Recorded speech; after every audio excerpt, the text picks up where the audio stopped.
বন্ধুরা দেখো আমরা মায়াপুর এসেছি আজকে আমার বাবা মা মেয়েদেরকে নিয়ে। তো চলো আমরা প্রসাদ গ্রহণ করে তারপর একটু মন্দির ঘোরাঘুরি করছি। তো এই সবে বৃষ্টি হয়ে গেল, তো চলো তোমাদের একটু দর্শন করাই সব কিছু ঘুরে ফিরে। তো এই যে আমার মা বাবা আমার মেয়ে,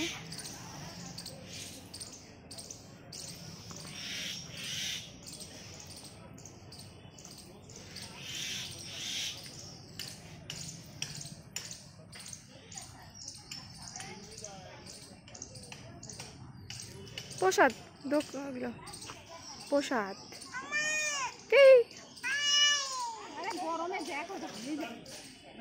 ওকে জামাটা খুলে দাও।